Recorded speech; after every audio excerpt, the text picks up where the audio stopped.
Welcome to TWitWoW, the best wrestling podcast made for wrestling fans, by wrestling fans, on the web today.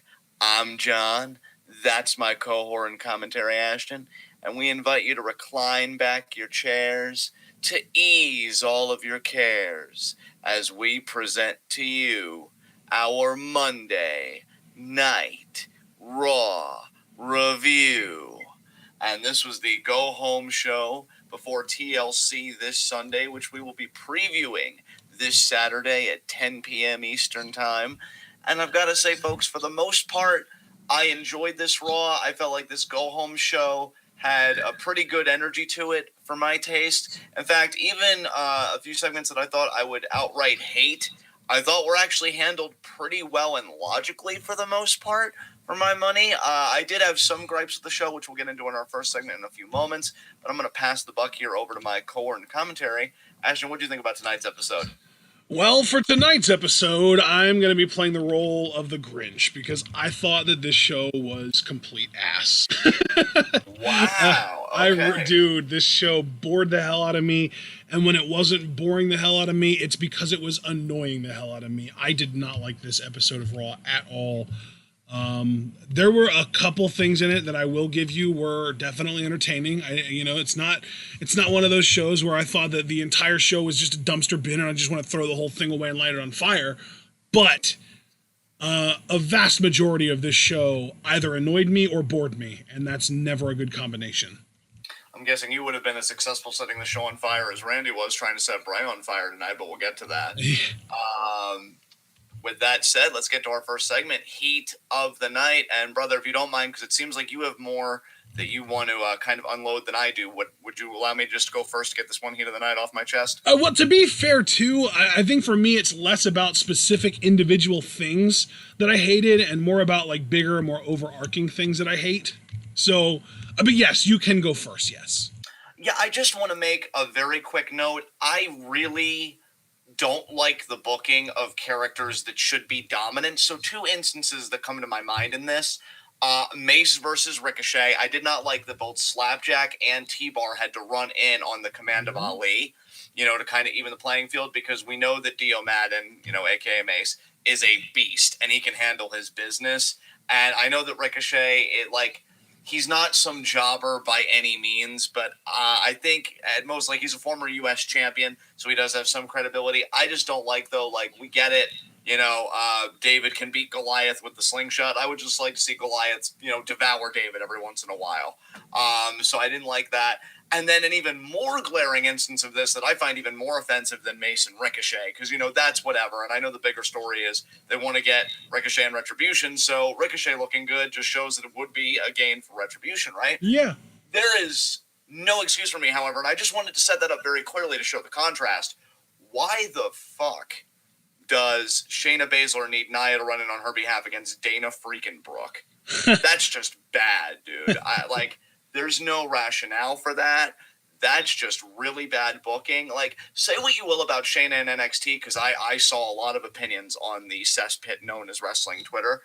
But to me, she never, didn't look like a badass. And at least when she had her Jessamine Duke and Marina Shafir run in, there was a clear psychological reason for that, because at least it only started happening after Kyrie beat her. Yeah. But here, there's no, narrative undergirding that, right? So she really just looks like any other heel on the roster to me. Now, you may think I'm being unfair, and please chime in if you think I am, but I just feel like this makes Shayna look...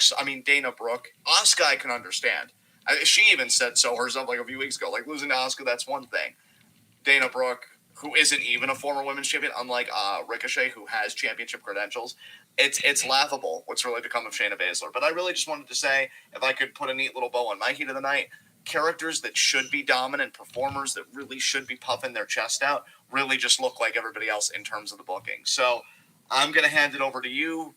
If there's anything specific that you do want to talk about, individuate as a problem. Is there anything? I actually first of all, I want to sign on to your Heat of the Night completely, but also tack onto it. I know that we're trying to keep Miz looking strong because of the Money in the Bank, and I know that you're a big fan of Morrison, and so am I, but I don't think it's okay that Keith Lee's eating pins right now. See, and I actually will agree with you on that. Because I even put in my notes, like, I loved how Morrison looked here. I really loved how Morrison looked here, and I will gush about that later in the show. And they did a really good job of even highlighting Morrison, because they did almost like a little video package highlighting his athletic ability right before this too, didn't they? Yes, they did. Yeah. And I won't lie, as a pure fan, which I try and put aside when we're doing analysis, I like that Morrison was kind of the primary pin in the double pin. Like, he was the one with the body on Lee. Right. But they, again, need to figure out, because, like, I had an interaction with Javaris on Twitter, and I can talk about this because he's here in the chat, where he's like, oh, I hope Keith Lee still wins the Rumble. Now, we're still a little ways away from Rumble, but that's when TWitWoW content, to me, gets a lot of fun, because we do a lot of stuff with Rumble. I still think he's a favorite, but the booking with Keith Lee has been so weird, man. And we've talked about that before on the podcast. I don't know. I really can't get my finger on the pulse with where they value Lee at this moment, because I'm sure you've read the same backstage reports that I do. God, Vince is high on this guy. I fucking hate it. Yeah, Vince is high on this guy one week, and then the next he's moving on to somebody else. I can't. And of tell course, I don't even know if you were referring to this when you said something about me reading a report, but the whole report about Vince sending the big guys back down to the fucking performance center.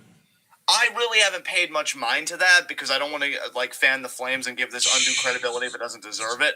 But I will just the say, names that I saw were like Keith Lee, Otis, and I think Mace was one of them. I think there was like one or two more, and I'm just forgetting them. But like Otis and Mace, I can kind of get. Keith Lee does not need to go back to the fucking performance center. Are you fucking kidding me right now? Like, Jesus Christ. If it's true, that's an insult. I feel like Keith Lee, and I would even tack this on a little bit to NXT until he got the Dijakovic feud. The WWE systems had such a problem letting Keith Lee off the leash, and to be Keith Lee. Yeah. You do this huge WWE 24 profile on him, which I heard was very well received. And then, though, he's still... I'm not going to say that Keith Lee looks milquetoast, because even in a WWE system, I do think Keith Lee stands out, but he's so constricted, bro, and it shows. Like, I think if you would go back and watch any PWG show that he was a part of, and you compare it to how the WWE system treats guys, and, you know, some people could say that, like, maybe I'm being a bit ungenerous. I miss the shit out of PWG, dude. Yeah. And I miss PWG when it was in like its heyday, like 2014, 2017, 2018, maybe like that era when they had all those crazy like big man matches with like Lee and Cobb and fucking Dijak and like all those, like they had a super ridiculous, and that was also like kind of when they were able to still kind of bring in guys like Omega and the Bucks and Ospreay and fucking Skrull and shit like that. Like, yeah, that was like, God, I miss that era. I mean, bro, here's kind of my problem ultimately when it comes down to Keith Lee to be as economical as possible, because we keep talking about how they're protecting the dude. And again, they protected him tonight in one of two ways. One was the double pin, and two, this wasn't even a tag in and out handicap match. And if it was, they were very liberal with that, because Miz Morrison seemed to be in the ring the entire time. Here's the thing, though, about that. You can only protect somebody, even somebody as impressive as Keith Lee, for so long until you use up the rope. And it's like, okay, now it's time to start winning, because look at you. Like, yeah, it's almost the same story as what we got with him in NXT. It's like they didn't know what to do with him, and then randomly they pulled the trigger and he shot to the moon. Exactly. And I'm just waiting for, you know, the main roster side of things to pull that trigger, because I agree with you, but I still think that it sucks that that's the way that the WWE does things. Like, you should know what you have when you see him and know to protect him in a certain way and build him up through the ranks in a certain way, so that when you do finally decide to pull the trigger on him, nobody on the fucking planet is in their right minds when they say, oh, this feels sudden. It shouldn't feel sudden. It should feel natural. It should feel organic. It should feel earned. Yeah, I think you said that perfectly. I'm not even going to belabor that point. Is there anything else you want to add? To this particular Heat of the Night, no, but I do have a couple of my own. Okay, yeah, take the floor. First of all, there was way too goddamn much Nia Jax and Shayna on this show. I love Shayna, but these two, and really, it really does come down to Nia, but like, this pairing in general is just a fucking dumb. Like, this is the part of the show that I want to light on fire. Right. Like, yeah. I feel like Nia is dragging Shayna down. I feel like Nia's presence is almost making Shayna more careless. I feel like she fucking hit somebody in the face with a kendo stick tonight. I feel like she was a little bit sloppy with the way that she was doing some of the joint manipulation on Lana's foot. Like, I feel like Shayna was worse tonight than I've seen her in a while. And Nia is just always that bad, if not worse. And like, Nia tonight did one thing good. I like the way that she sold for Lana and made Lana look legit.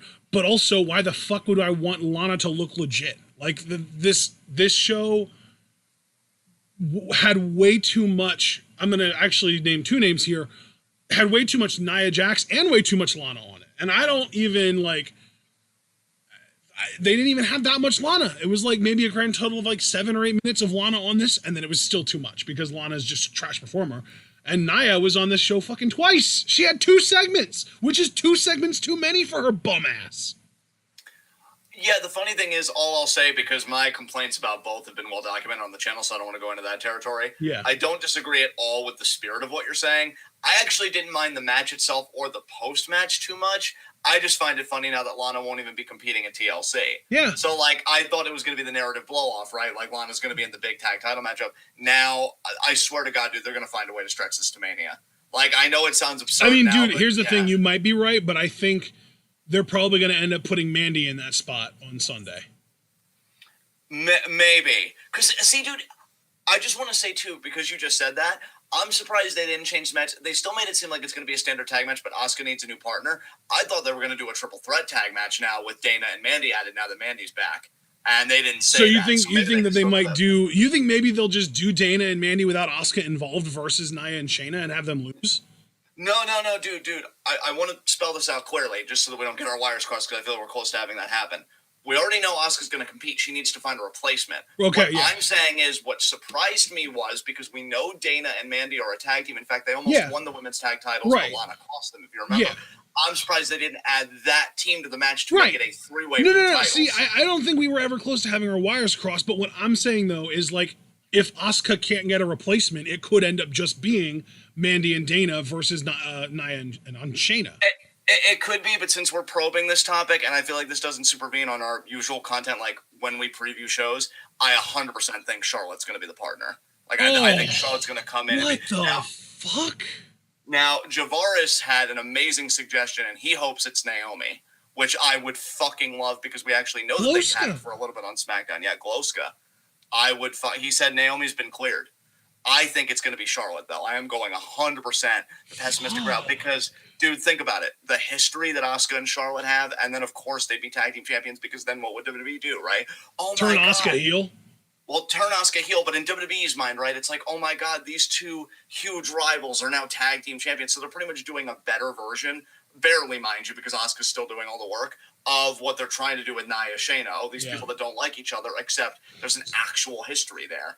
I think it's going to be Charlotte 100%, dude. I'm calling my shot right now. Well, I mean, you can call your shot right now, and I guess we'll talk about that more on Saturday when we do get around to preview predictions, but I don't know if I ever wanted you to be wrong more than I do right now.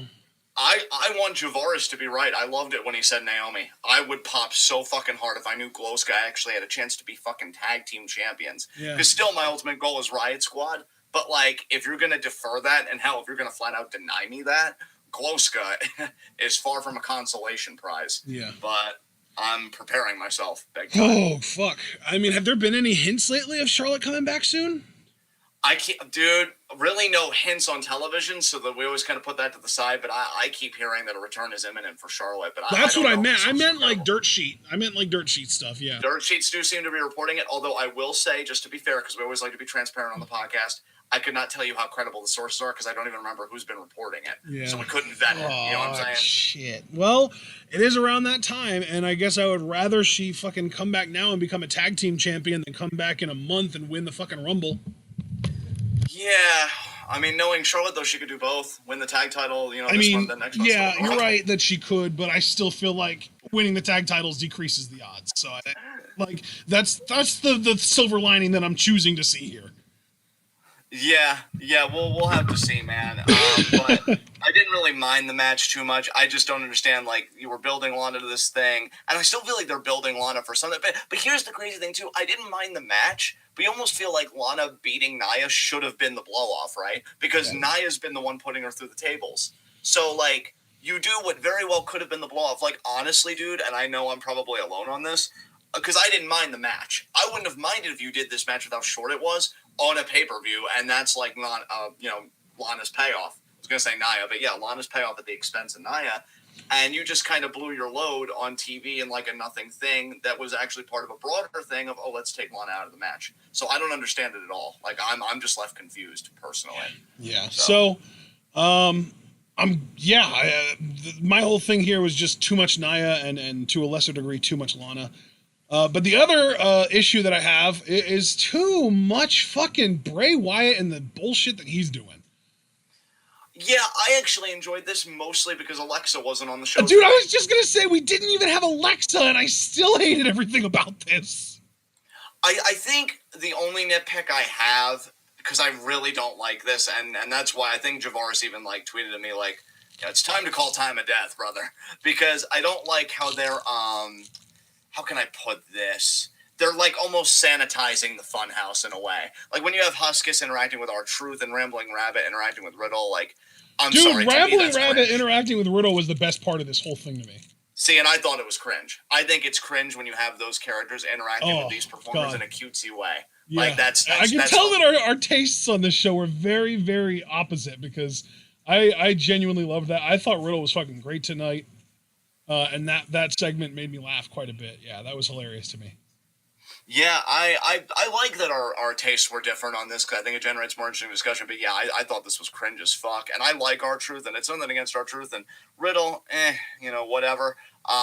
But to me, it could have even been characters I liked. It could have been a John Morrison interacting with a Sister Abigail, or something. And I still would have found it cringe because I just think when you take them out of their element that way, unless they're terrorizing them or spying on them like they were doing leading up to Fiend's debut, and just like treating them like, oh, is this your son? Like, get the fuck out of here, man. That's so goddamn cringe. So any other heats of the night yet? Because I know you had like several you said, so. Well, yeah, I really the main ones I think I kind of got out of the way. Trying to figure you know what? I won't call this a full-blown heat of the night, but I will call it a nitpick. Why the fuck is Jeff Hardy teaming up with the New Day? Well, I think the way they explained it was that Jeff Hardy and Lashley on the show that we didn't review last week got beat by Lashley, and I think Lashley was a bit excessive after the match, keeping the hurt lock in after the match was already over. So it's more like, I want to measure payback because Lashley's been hurting on me. Okay, then you know what? Nitpick redacted because that makes sense, and I don't have a problem with it. New nitpick though: Jeff Hardy should never dance on television again. Yeah, I mean, really, I'd prefer if Jeff Hardy didn't do anything on television again and he called it a career. But yeah, that's definitely a start. Yeah. Okay, now we can move on. All right, let us get into our Monday Night Raw review. And let me get to the top here as we open with the dirt sheet. And Miz presents us with a poem, The Nightmare Before TLC. Now, I am going to get ahead of this. And I'm going to say that I was very diligent in my note-taking tonight. However, I really didn't get many of the rhymes in this. In fact, I didn't get any of the rhymes in this poem. But I assure you guys, I thought it was entertaining. Miz and Morrison, it's funny. Like, I do want them to break up, and I do want Morrison to do other stuff. But at the same time, this is a good time for them to be together because they're constantly associating with the WWE champion. And this was a genuinely good segment. So Miz is kind of walking us through the AJ Styles Drew McIntyre matchup. He snaps his fingers at one point, and AJ actually is a part of the segment. So it's kind of building on, again, that these three are in an alliance because their whole goal is take the WWE title off Drew McIntyre, and then we'll settle whatever beef we have when the dust, clears.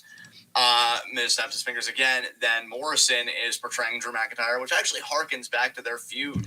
And I want to say like 2009 for the Intercontinental title because Morrison's in his Braveheart getup. And he says, they will never take our freedom. And Miz is like, John, what are you doing? I'm improvising. Yeah, stick to the script. So then they kind of like feign, they have AJ grab like a chair and hit Morrison with it as Morrison, being McIntyre goes down and he's in pain. Then I think he has him like feigning, putting him through a table, which is actually quite foretelling. Foreshadowing. Foreshadowing is the word. It was foreshadowing. Yeah. What would come later in the show. I'm just connecting that now. And then Miz kind of sneaks in there as AJ climbs the ladder to symbolize victory after he's incapacitated Drew. That After the match, he'll be cashing in his briefcase, on AJ and once again become the champion of WWE. AJ and Miz argue. AJ says, that wasn't what I gave you. That wasn't what I gave you. And Miz is like, oh, it changed it after the credits or whatever. And AJ's like, there are no credits in a book. And, whatever. And they're arguing about that. So Sheamus then comes out. And Sheamus more or less says, like, look, you guys can goof around and you can do what you want. You can talk and mess around, but I'm here to fight. AJ says, look, Sheamus, if you don't want to be a part of the solution, that means you're choosing to be a part of the problem. Sheamus says, yeah, I want to be a part of the problem. He goes after AJ, but AJ, kind of pleads with Sheamus, like, hey, man, we got a match later tonight. And you don't think that's, then he, throws a tree at him. And then he goes to the outside with Almost, and he's like, got him. And then Sheamus pelts him in the face with a Christmas present. Which then we kind of segue to our AJ Styles versus Sheamus matchup. I know you got in a little late tonight, bro, so do you have anything you want to say about this? Did you, go back and watch this? I literally didn't see any of this at all. Okay, so then you won't mind me just taking the reins talking about the matchup here. Go for it. So, yeah, I would say that this matchup, I just have to take a second, because I've been loving that our reviews, I think, on the whole have been more positive. I have to praise Sheamus here. I mean, the dude, again, we've been saying that he's been doing better work the last few months. I thought he looked good in this. Match was very physical to start. At one point, Sheamus actually gets tied up in the ropes, and AJ gets a sick knee strike to Sheamus's head and face. Sheamus tried powerbombing AJ at one point, but almost intervenes and prevents it. I really love how they're playing him up as AJ's heavy. I think that was actually one of the best parts of the show tonight, personally. Actually, really, I could encapsulate it further and say the AJ Drew build in general, I think, was really well done tonight. And then the defining moment in the matchup comes. AJ gets a shot on Sheamus's leg, and he really just begins working it over, which includes a calf crusher spot. In fact, I think he got the calf crusher in on Sheamus twice, actually. And Sheamus sold the leg beautifully. He's limping. He's very clearly in discomfort.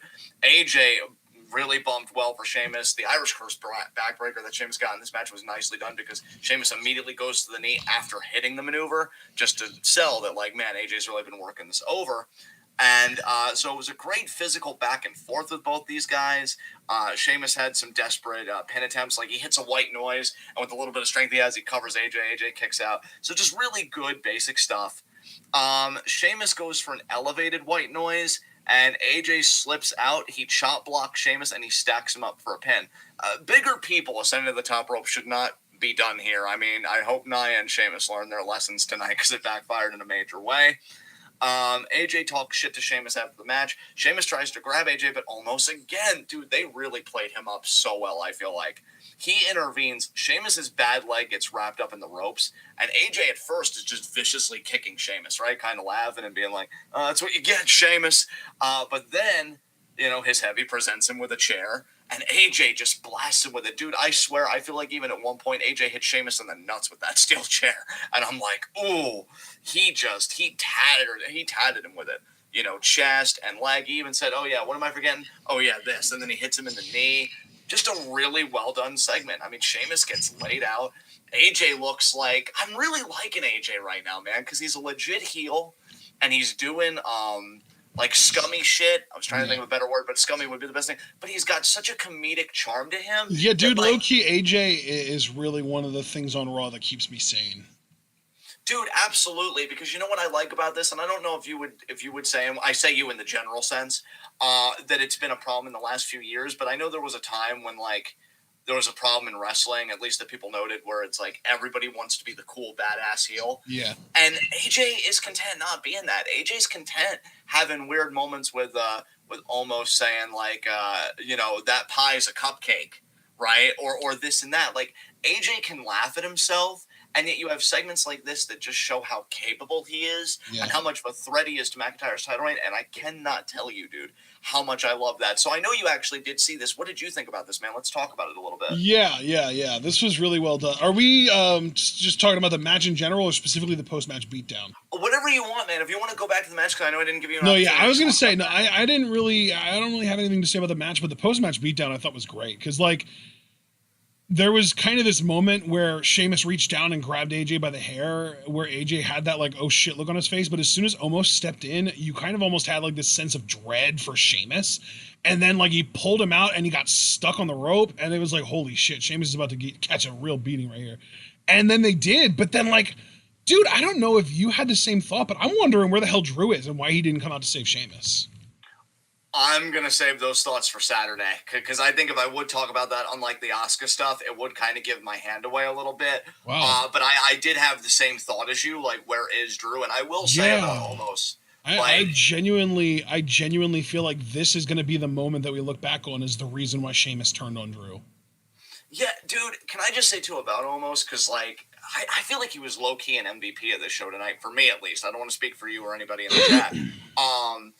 But, I mean, WWE might have actually finally done it. I feel like once every couple of years they try and recapture that magic with, like, a Diesel-type character. This is the closest they've come, I think, to doing it. I would say even more than Ezekiel Jackson, because I liked when him and Kendrick were doing stuff, but it was nowhere near as compelling as this. Oh, my God, when they have this dude flex. And what I love, too, because we would find that out about Nash later. I've always kind of liked Nash's personality, you know, when he's doing shoot interviews and whatever. Almost as funny. He's got charisma. Like, the dude works. I don't know where they're going to take him after this, because you're always worried in wrestling, right? When somebody's got something really good going for them, like Damien Mizdow, for instance, when Sandow was still around. Well, what comes after, right? Because you can't exhaust this forever. Characters have to evolve. That's the nature of television. There's always more show. So what does he do after this? I don't know, but I'm loving what he's doing right now. It is so good, dude. Yeah. Oh, man. All right. So I guess we can move on now, right? I guess up next we had the Hurt Business kind of fucking around with the guy in catering or whatever. Yeah, because they come up on a crew member who's clearly a Riddle fan because he's wearing like a Riddle hat and he's eating bro nuts. They're organic, by the way. Oh my! I didn't even know that they made organic donuts. That's amazing. Yeah, the crew member made a point to mention that to the Hurt Business. And Lashley says, you know what goes great with donuts? Milk. And he pours milk on the guy's head. They then send him off while they're laughing at him because, you know, business is good. You ever drink a nice glass of milk after eating powdered donuts? Man, that really hits the spot.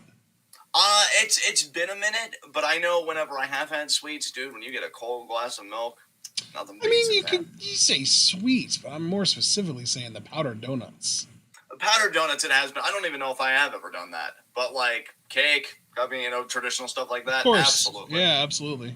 Yeah, but Sarah Schreiber comes in, interviews MVP about his match later tonight with Riddle, who she makes point to say, you know, he seems pretty focused on Lashley. And MVP says, I think you meant brokest, I guess making fun of how Matt Riddle speaks. And that Riddle has never formed a coherent sentence in his life. MVP isn't sweating Riddle and tells Sarah she should have asked about the Hurt Business's Shelton Benjamin and Cedric Alexander, who will win the Raw Tag Team titles this Sunday and send the New Day to the hospital, while Jeff Hardy tonight goes back to whatever freak show he came from, alluding to the six-man tag. We then go from that to the Riddle, Jeff Hardy, and New Day in the gorilla position. And Riddle pretty much says, well, he interacts with the New Day, and he says he has a great idea. Woods tells him, look, man, G4 won't let me host a game show called Riddle Me This. Riddle says, no, bro, no. I got a better idea. Since we all miss Big E, we do. He says, how about he is New Day's Bro E and is in their corner tonight? New Day seems enthused about the idea, so that's how we get Matt Riddle in the corner of the New Day. We then get this six-man tag, which I thoroughly enjoyed, but I'm going to take a breath real quick. Ashton, how'd you feel about this match? This was kind of one of those matches tonight that I barely paid attention to because I just don't give a shit about Jeff Hardy. Okay, then. And frankly, I feel like Jeff was in the ring for a majority of the match, so. I didn't really get that vibe personally. I feel like I paid attention to this match more than you did, it seems. Yeah, I mean, maybe it really is just a matter of, like, I just, every time I looked up, I saw Jeff and looked away, kind of thing. That's fair. I will say then, taking the reins back, if you didn't pay too much attention to this, Cedric continues to, like, develop that brashness, because there's a point where Lashley did have Hardy in a military press, so maybe there is some legitimacy to your claims, and Cedric tagged himself in. Lashley and Cedric were the stars of this match to me. Lashley, dude, and we've been saying this for a long time, so I don't want to stay on it too long, but man, this whole Hurt Business faction's the best thing to happen to him in this WWE run. I even said in my notes, I want this Lashley versus Lesnar. Yeah. He looks so legit in there. There was a great sequence, dude, where he catches Woods out of a cross body and he drives him into the barricade, and then immediately, without missing a beat, he lariats Kofi. So that was great. Cedric and Hardy have an exchange where Cedric's trying to get a flurry of pins on Hardy. And then he tries for a lumbar check. Hardy's defending. So while he's defending, Lashley tags himself in. There's a bit of back and forth because Lashley tries spearing Hardy in the corner. Hardy averts it, so Lashley eats post. And then Hardy goes for a dissertation in the wind, as I call it, because he's so old. He moves so slowly. And he gets on the top rope, and Cedric crotches him, which allows Lashley to get the hurt lock in on him again. I love how they've really, built up that move. And Cedric again, dude, is just celebrating excessively while the rest of her business is looking at him like, bro, how many monster energy drinks did you have before this fucking match here? Because he's just so hyped. He's like, yeah, new Raw Tag Team Champions. And MVP's just looking at him like, bro, come over here. Right, raise arms as a faction. So, dude, I think you can talk about this even though you didn't pay attention to the match. I wanted to talk to you real quick, have a sidebar, because and we could probably revisit it Saturday if we feel like there are going to be any developments. Where do you think this whole Cedric thing is going? Do you think he's going to be the one maybe to beat Lashley for the title? Do you think maybe he'll like... I think he might be the one to cost Bobby for the... God, maybe I could see him cost Bobby the title, and then maybe even he wins it from whoever he costs Bobby the title. Like, say it's Riddle, right? He costs Bobby the title, but then he's the one that beats Riddle to get the title back in the Hurt Business. That's an interesting idea. Or I guess another route they could go is like he costs Lashley, and then he tries to challenge Riddle, and the Hurt Business as a whole, like the rest of the Hurt Business, basically attacks him or screws him over, basically as a way of cutting ties with him and costing him the match at the same time, like that kind of thing. I like that idea, Ashton. I will say more generally, I'm loving this Cedric right now. I think you and I both, I won't say we're like huge fans of Cedric, but I think we've always rooted for Cedric. I am a big fan of Cedric, yeah. I think he's one of those guys that's like right on the cusp for me. Like if they would just give him the right kind of push, he'd probably be like Fave 5 material. See, I agree with you, man. I actually agree with you because like I love how the dude works. And I love, again, and this is something that, he's an underrated face actor, I think. He is an underrated face. I think the way he emotes is fantastic. And, dude, I love, like, I was even thinking to myself, I didn't make this a point in my notes, but I did want to come on here tonight and kind of say that I'm loving the arrogance that he's developing, in character. And, like, I think my only worry is because we're onto something here, because it's not try hard and it seems to come very naturally when you're as good as Cedric is. Love you so much too, Sal. You're beautiful. I don't want him to lose the good-looking suits. I don't want him to lose the aesthetic that he's gotten with the Hurt Business. I would love for him to hold on to this. It would be interesting if them excommunicating him was less of a face turn for him and more of a face turn for them. See, I like that idea. Yeah. See, I really, because that's different. How many times? Because it's like it turns out this dude was the real asshole all along, and now we can start, being cool again. Exactly, like because it's such an interesting take on. I won't say that it's been exhausted tirelessly, but come on, dude, you've watched wrestling just actually even longer than I have. How many times have you seen somebody excommunicated from a faction and they're the heel? Yeah. Right. They always turn babyface because it's a sympathetic thing. Oh, we got kicked out by people who were supposed to be his friends. Like. I love that because it turns it on its head. So I really like that idea. I just wanted to sing Cedric's praises because he really looked great in this. Yeah. And he's been looking great pretty much this entire run with the Hurt Business. Oh my God, yeah. Again, this faction has been so good for everybody. Even Shelton, who is like, I think, actually Lashley might be the oldest person in this thing that's not MVP. I'm talking like in the ring, even though I know MVP still wrestles on occasion like he did tonight. But even Shelton at this stage of his career, like, him being in a tag team in this group just feels right. It feels good. So good for them. They do get the win again because Lashley got the hurt lock on Hardy. So that was good shit. Next up, we got Lana and Oscar in Gorilla. Not really going to talk about this much. She's just scared about facing Nia Jax. Oscar assures her that she can do it. And that despite being afraid, she's going out there and facing Nia, which makes her the bravest person she knows, and Asuka's proud to be her partner. Sends Lana off. Then we get to the match. We already talked about this a lot in the opening segment, so I'm just going to skip right past that. And so then we get to the Elias segment. Ashton, how do you feel about this, man? Because we knew that Jackson... Oh, I hate it. Yeah. Yet another thing on this episode that I hated. Suddenly Elias has a piece of shit problematic sack of garbage backing him up. Yeah, see, you know how you and I always like debate like making the separation between a person's shitty actions and what they're doing on TV?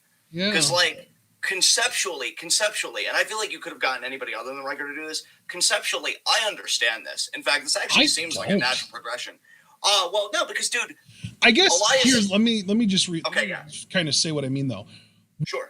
Don't get is why they got a big hulking dude like Riker to be doing this role. I feel like it would be better if it was like a Bo Dallas, because I feel like it's more like what would make sense to me in this sense is if it was like a groupie, not a fucking heavy. Elias is already a big, intimidating dude. He doesn't need a bodyguard.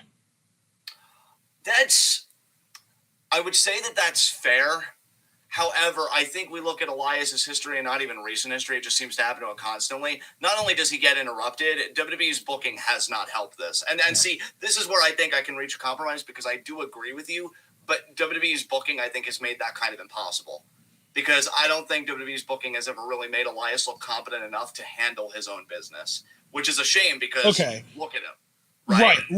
I was going to say, so you're more looking at it as he's got Riker here to help him win.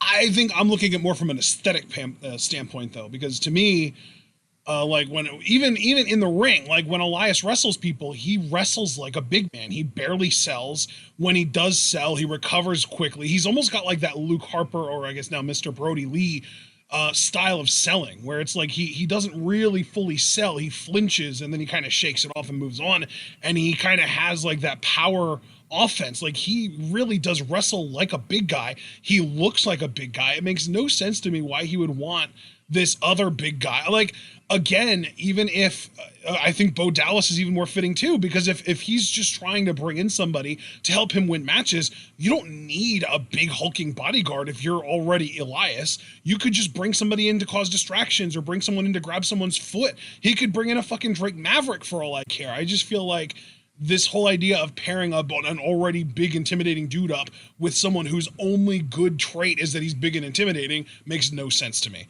And especially because it platforms this piece of garbage. Definitely agree on that last part. Again, that really, when you take aside the non-kayfabe elements, that's definitely unsavory to say the least. I wasn't even thinking about winning matches, to be fair, just so that we're crystal clear on my position, although you're probably smart to think that far ahead. I was just thinking about somebody to make sure that nobody interrupts Elias's performances, or that if they do interrupt, they pay for it, like what happened tonight. But again, you probably are right to think that far ahead, that this is probably going to start bleeding into his matches. Really, to me, the worst part of this is that, again, this further entrenches Elias in a heel role when he's good-looking enough, is good enough in the ring, and charismatic enough to be a top babyface. Yeah. I don't like that he's a heel, dude. That's just my personal take on it. Maybe some people like his heel work. I think. Can I ask you a question? Sure. How do you think they're going to book it so that Riker's presence actually stops people from interrupting Elias? Because he was there tonight and he still got interrupted by Truth and then the whole 24/7 crew. See, yeah, and I wish that they would have put a stop to that immediately. So again, see, that's the problem, dude, is I feel like WWE doesn't present this in the best way, which is why we're here. Yeah. Because Truth does interrupt, and he apologizes for interrupting, I guess, last week on Main Event when we saw Riker the first time. And Elias is like, but dude, you're literally interrupting me right now. You see that, right? And he's like, oh, I'm sorry, go ahead. And then 24/7 guys interrupt, and then Riker does lay them out. However, and see, you could have done this one of two ways. You could have shut the shit down immediately and then just thrown Truth out and then not even had the 24/7 segments, which, on a side note, I'm getting just really tired of these. Can they retire that title already? I'm waiting for it, honestly. Unless you're going to do I think that they're going to keep it around exclusively for the sake of, like, using it as a promotional item. Like, if they could, like, send, like, Truth onto, like, the fucking View and have him do that and then have, like, a whole string of guys come chasing him and that whole thing, like, I feel like they could, and maybe even have, like, a fucking, because the way that they had that guy on ESPN pin him and win the title, they could do that with other people on other networks and stuff. Yeah. I mean, dude, unless they do the fantasy booking that I laid out for the title on our very first, like, review episode of Raw back from doing catch-up commentaries, I don't care. I don't care. But just to finish off this segment, I would have liked it if either A, Riker shut the shit down immediately, to your point, or after he shut it down, you have Elias finish the concert. but you cut away to something else. So, Yeah. like, I do have to give you the point there. Even if Which, that is... you know what, though? Yeah. That kind of brings me to my sort of second step of this point, which I could see them doing a segment next week where maybe backstage, Riker and Elias, maybe even just Riker by himself, beats down Truth backstage so that he can't interrupt him again next week, right? Yeah. Which kind of brings me around to my original point, though, of why couldn't they just have Bo hold him down while Elias does the beating? Yeah. I think that's a fair point. I think my main point here is that there is just no need for someone who looks like Elias to have a fucking bouncer. You know what I mean? Yeah. Yeah. I would love it if you would start getting groupies, though. Like, you could have Bo be one of them. You could have... I'm sure there are other names that just aren't coming to me right now. Bo's just the first one that's like this immediate, like, talented performer who's doing literally nothing and hasn't done anything in probably over a year at this point. But yeah, I think it would be great if Elias would have, like, start getting groupies, start getting people that just, like, follow him. And they could even say the same shit that Riker said about how, I was a lost soul and then I discovered... what's the thing that the truth? What's the truth? Oh, universal truth. Yeah, the universal truth, and it showed me the way, and now that's why I'm here, and that kind of stuff. Like, that would be really cool. That'd be really cool if he started gaining followers through his music, because that's like a realistic thing. But not this guy in particular. Yeah, you just gave me an amazing fantasy booking idea that just makes me miss Lucha Underground, because I know that they would do this. Or maybe do this. But I'm not going to get into that because that would take up too much time. So instead, we're just going to move on here. We have Miz and Morrison backstage. What was that? Lee Morrison, Miz, yeah. Yeah. Miz and Morrison backstage. Miz talking about AJ disrespecting him last week, saying it would be easier for him to beat Miz than Drew for the title TLC. Morrison says AJ has a point. That's the second time he said that, by the way. And asks Miz, wouldn't you rather cash in on AJ than Drew? Keith comes in and says he has an idea. Miz threatens him and says, do you want what happened to Sheamus to happen to you? He says he has something like that, and he presents a coin he brought, which Miz and Morrison excitedly call heads, because, they're thinking, I guess Keith Lee's going to flip it or whatever. Keith Lee does kind of indulge them, and he says, look at that, heads. That's the only thing you're winning tonight. We go from that to the handicap match. We already talked about this in the first segment, so I will just say I fucking loved watching Morrison and Lee interact offensively, and I want a one-on-one match with this. I don't even care if Morrison gets squashed. I'd actually prefer it just to keep Keith Lee's momentum alive, and I am honestly excited, and I can't believe I'm saying this, for Morrison to turn face, because goddamn, the dude hasn't missed a fucking beat. We go from that to recapping events of Randy, Bray, and The Fiend. Get the Firefly Funhouse field trip. I know you already talked about, like, too much Bray Wyatt on the show. I did like here how they were just laughing uncontrollably at jokes that very obviously were bad. I actually did record some of the jokes, so just as an example for those of you that were like, nah, I'm checking out of this, well, now you get to have it anyway. What's the better way to measure, what's the best way to measure a viper? Inches, because they don't have any feet. What do snakes use to clean their car windows? Windshield vipers. Get it, guys? Do you get it? Tell me you get it. You get it? So bad. So yeah, Bray and the Funhouse gang are just laughing, but they're laughing so uncontrollably and so violently, it kind of circles back around to being creepy, at least to me. Yeah. Then Randy comes on the Tron and, says, I'll admit it. The Fiend outmaneuvered me last week, but he's not outmaneuvering me tonight, and he's not outmaneuvering me at TLC. So he invites Bray to a game of hide and seek.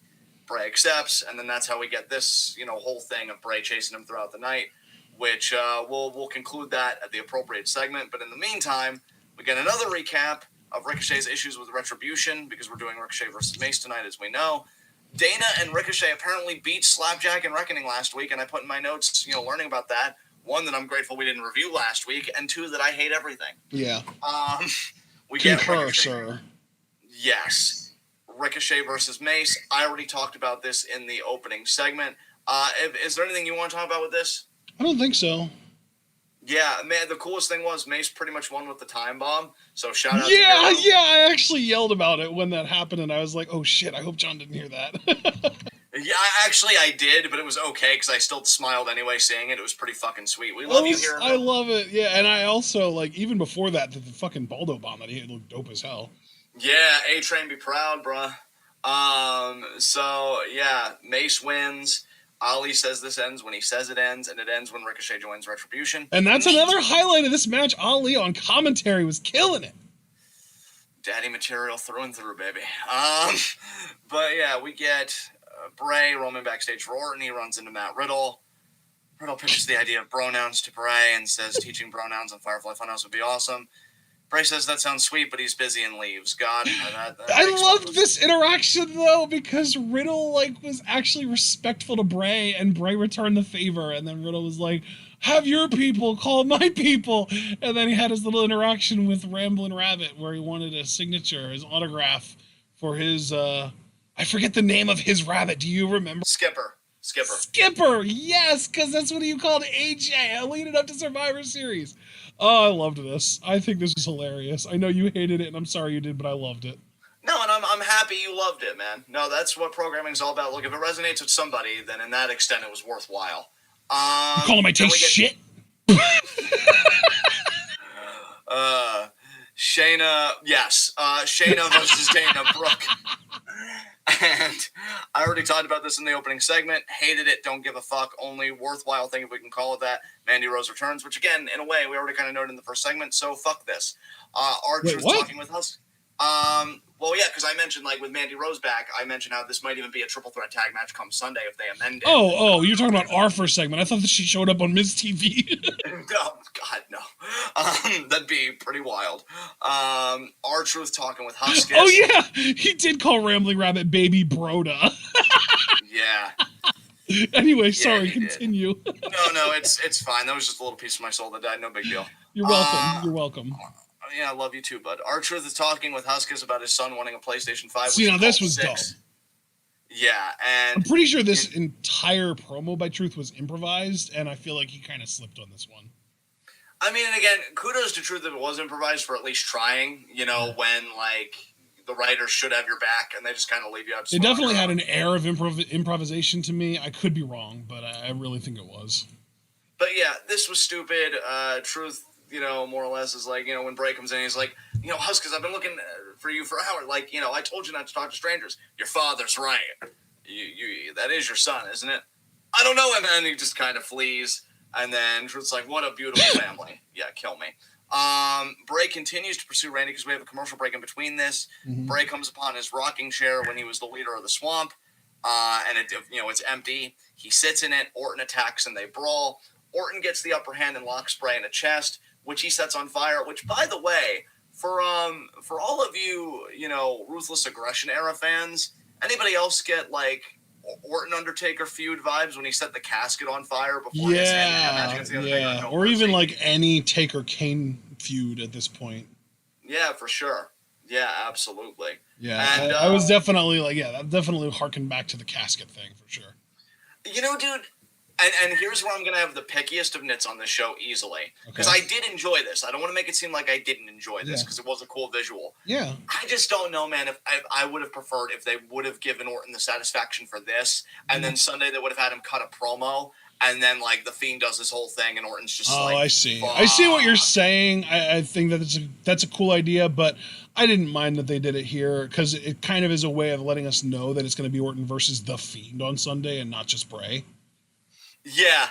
And I do agree with you there. Again, that's why I even said it's the pickiest of nits, because I really do agree with you, and I like that they're at least making that distinction. Right. And I think we would have still assumed, I think we still would have assumed that it would have been Orton versus The Fiend on Sunday if they hadn't shown anything after Orton lit the casket on fire, or whatever the box was on fire. But I guess I'm a sucker for closure, and that's kind of what we got here. Yeah, for sure. And he gets the mandible claw on Orton again. Yep. Which, again, no Alexa. And I even went back and I watched the Bray Orton match last week and how they do the switcheroo with Fiend at the end. Yeah. I like what these two do when she's not in the fucking way. Yeah. And I can't even sympathize with people that are like, with the Bray's doing, tone it down a bit. Do you think that ever since that segment where Orton felt like he found the Fiend's weakness and it was Alexa, we haven't seen Alexa since then because the Fiend is trying to protect her? That's probably 100% accurate, bro. I think you nailed it. Yeah, I think that's very logical. I almost wonder if she'll show up on Sunday and cost him the match. Oh, God. I mean, she's already ruined everything else about him. It wouldn't surprise me if she ruined his credibility now, too. Yeah, true. We'll save it for Saturday, and plus, we've already established that we don't like it, so I'm just going to move right along. Yeah. So This we I get liked. it. Yeah, MVP versus Matt Riddle. Quick freaking match, dude. Right? Yeah. This was like the most exciting thing on the show to me, because it's like, oh my god, are they really serious about giving Riddle a legit push at this point? Because like there are not many of these like really short, I won't say full-blown squash, but it was close. I'll just say exhibition style matches on main roster programming, and especially not with people as new as Riddle, because he's only been around for a few months. So like I got really excited by this, because like outside issues aside, Riddle is one of my favorite performers in the company, and he is definitely a guy that I think can make them a lot of money. And it seems like his sort of stoner, like not really sure what's actually going on, but happy to come along for the ride character that he's got right now is something that Vince is really behind. And I think that this match is evidence of that. Yeah, I think I agree with what you said 100%. Yeah, like I don't know if Vince kind of got Riddle early on, but now that he's kind of turned the volume up to 11 on the bro factor, I feel like Vince has finally clicked with this gimmick, and I think that that's a really, really good sign for Riddle. Definitely. I mean, he makes such quick work of MVP. He hits the final flash knee strike, and then what they're calling the floating bro, which I think used to be called the Cancun Tornado. Yep, exactly. Yeah, and then Lashley comes out, but Riddle evades the assault, and he enjoys a bro nut. So, yeah. I wonder if they're gluten-free, bro. Yeah, maybe. Probably. We already know that they're organic. So yeah, they're organic, but it's really, really hard to make a gluten-free donut. Yeah. One day. We then get our main event segment. WWE Championship Ascension Ceremony, and again, I feel like the build of this WWE title match has been really good, but it has been, and there was something that happened during this ceremony that I've never seen before on WWE television that I want them to start doing more regularly. Which was?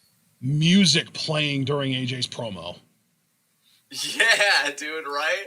Dude, that kind of sent me a little bit. Bro, when that title was getting elevated and AJ was talking about, oh yeah, you feel real confident about having to face me on Sunday, but what if it's not just me? And the whole time this epic ass choir music is playing, and like, dude, it caught my attention more than anything else on this show. That was amazing. Yeah, dude, this segment was I really think it was so like a total serendipity too. I don't think that they intended for that to happen. I honestly think that they were just playing that music as a way to like make the raising of the title more epic, and AJ just talked over it, but it worked so well as a composition.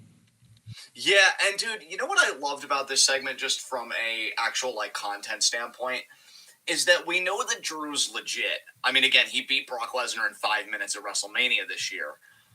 But it still made it feel like AJ is the seasoned veteran when it comes to championships. And while Drew is also a veteran just in wrestling in general, having been in the business 19 years, which AJ pointed out, as a champion, he's still learning. I feel like that's kind of what AJ was driving home. Like, I have championship experience that you lack, particularly in the TLC match, because you've never even been one, and I successfully defended the WWE title and won.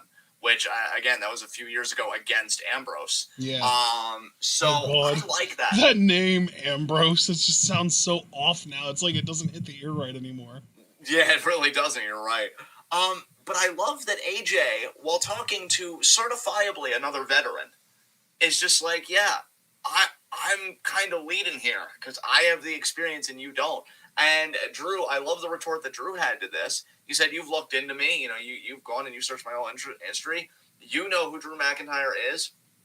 I'm the champion. I love that he acknowledged that he's been the champion during like one of the hardest periods WWE has ever known with the pandemic. Like, finally he says it, because I've been saying it on his behalf, kind of defending him from people. And he says that, he realized, when he regained the title, doesn't matter how many times he wins or loses it, like, he just wants to stay champion. That's the goal. He realized what his goal is, and that's to, stay champion. Even if it means losing it, if I quickly get it right back, that's okay. I just want to be champion. I love that. I love that he owns it. I love that he puffs his chest out as champion. And if any champion in WWE's history has earned the right in this particular circumstance, you want to talk about non-kayfabe as we were earlier with Riker, I think Drew's more than earned the right. And yeah, like, both these guys are going into this match with their own air of credibility. And I really got to give TLC credit, bro, because when you look at both of the world title matches, which should be the selling point of any pay-per-view, TLC nailed it, man. TLC fucking nailed it because Drew AJ looks fantastic, and I am loving Owens Roman. Oh my god, that's your favorite storyline going in WWE right now. Yeah, absolutely. Like I've never done this, but just looking at just the world title matches, my overall hype for TLC would be at like a 9 out of 10. Like I freaking feel like they nailed these title matches. So to your point, because you were talking about like the epic music and stuff, and then the introduction of Miz and Morrison, they try and put the boots to Drew. Drew obviously takes care of him, and he's getting ready to claymore AJ, and almost just throws steel steps into the ring, distracting Drew. Yep. Because dude, if you're a little kid watching this, because sometimes that's how I think, right? Like I came into wrestling 2002. I was 10 years old then at that time. Yeah. And I'm thinking like, how would a kid react to this, especially if they're a big Drew McIntyre fan? They are terrified of almost. Like, they're probably more scared of him than AJ. And honestly, that's how it should be. Because what factor is he going to play this Sunday? Like, that's the question, right? So Drew's kind of preoccupied with him. And AJ chop blocks him. And, you know, he kind of hits him with a phenomenal forearm afterwards. And I'm like, oh, is that going to be the segment? No, it's not. Because we're actually doing a reenactment of the night before TLC. And yeah, he asks almost, give me a chair. Yeah, I guess the chair, does that. I think it was a ladder. He also hits Drew in the gut there, kind of drives him back. And then sets the ladder up, has his heavy kind of give him a table. Puts Drew on the table, gets an elbow drop off the ladder. So that was beautifully done as well. And then AJ rescales the ladder, unhooks the title, and poses with it to close the show. Perfect. Like, I don't know what it is about these world title feuds, both in terms of the champion and the contender. But, man, is it lightning in a fucking bottle. I really hope both those matches deliver. The build to those two matches in particular has been crisp as fuck. Yeah. Oh, my God. It's like mic. It's like they're actually taking risks and they're landing them. Yes. God, yes. Dude, it feels so fucking good.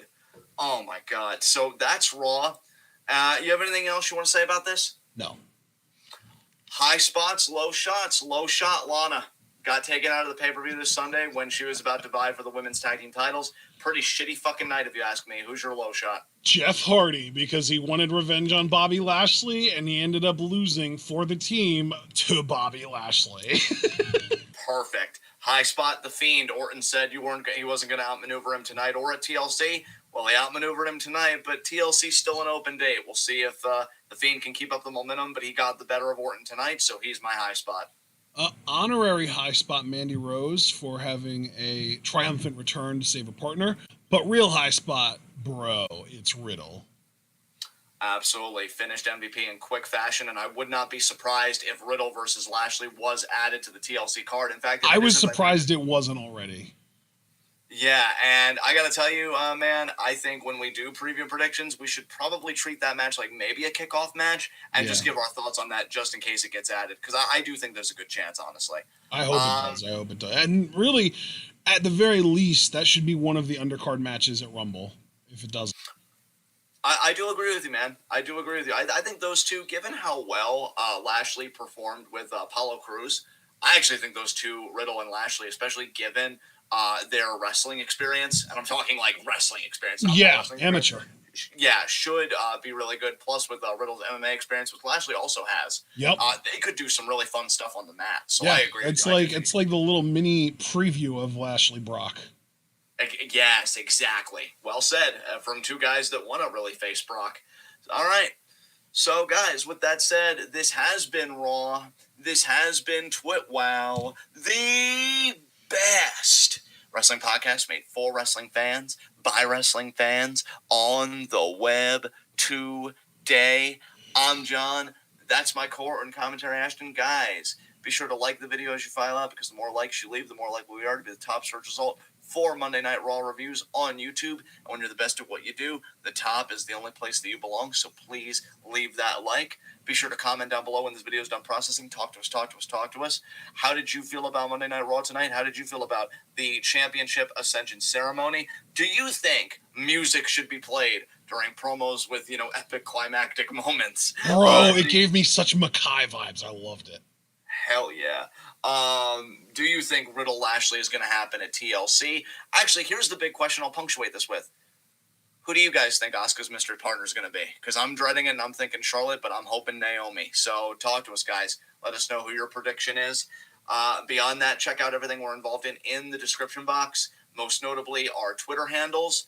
Ashton's pinned tweet is the TWitWoW schedule for the month of December. Ashton does a new TWitWoW schedule for each month. He's got the one for December up, and it seems pretty set. I don't think anything is going to change on us, but if it does, Ashton's always really good about updating everybody and keeping everybody informed.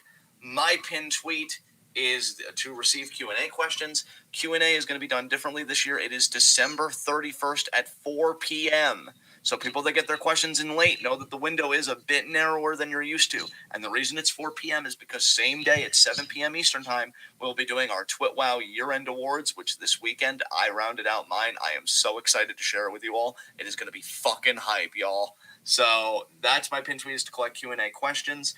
YouTube, Twitter, Facebook, Discord. Speaking of the Discord, be sure, guys, to donate $3 to Patreon to get Discord access. And speaking of the Patreon, if you donated $1 last month, you get 5 Q&A questions this month. Patreon donors always get 5 Q&A questions. Non-Patreon donors only get 3. So be sure to keep that in mind when you're submitting your questions. Beyond that, guys, for the rest of this week, I know we're more than likely probably going to have a Stardom show. When would you say, Ashton? Wednesday? Maybe tomorrow, maybe Wednesday. You know what? Just because it's Stardom, I'm just going to say Wednesday to be on the safe side. But, Smart. I would say, guys, if it is going to be Tuesday, I'll put a tweet out. Again, Ashton's terrific about letting you guys know what's happening. You know what we could do is, even if it does come out tomorrow, we should still just do it Wednesday, since that's when it was scheduled in the first place. You know what? That's fair. If you want to do that, that's absolutely fair. I'm cool with that. So we will stick with Wednesday at 5 then. Yes. And yeah, that'll be that. And Tuesday, it's all intra-factional matches. I'm stoked. Ooh, yeah, that does. Yeah, that's going to really be something. And yeah, so that's that. Also, Wednesday, 10 p.m. Eastern Time, it's going to be our NXT review. It's going to be an interesting show because we know that Pete Dunne is facing Kyle O'Reilly. Winner gets to face Finn Balor at New Year's Evil for the NXT Championship. So, curious who's going to win that. I'm thinking Pete Dunne. We'll see. Beyond that, do we have anything other than the SmackDown review on Friday after 10? I mean, I know obviously TLC this weekend, but I'm talking like before the weekend. Well, we don't have anything Thursday, do we? Do we have Stardom? I mean, we might, but I mean, no, not Thursday, but it might be Friday. No. I actually have Stardom listed as being on Saturday at 7, and then TLC preview at 10. So yeah, I guess Friday is just the SmackDown review. Okay, Friday SmackDown review, 10 p.m. Eastern Time. Stardom Saturday at 7. And then, yeah, TLC preview predictions, 10 p.m. Eastern Time. And then, of course, TLC live reaction Sunday, 7 p.m. Eastern Time. Please let it be a good stream. Because this card, at least the main events, look fucking dope. I can't wait for these. Yeah. So be sure to join us for our live reactions on YouTube, potentially for 2 out of 2 streams, and then Twitch. But hopefully just one consistent YouTube stream if the universe is kind to us. All right, guys. So we'll see you on Wednesday for Stardom, 5 p.m. Eastern Time, followed by NXT at 10. That's the most immediate thing we're doing. So until then, be good to yourselves, be good to each other, take care of yourselves, stay safe out there. And yeah, thank you for inviting us into your computer screens. And as always, everybody, tune in and peace out.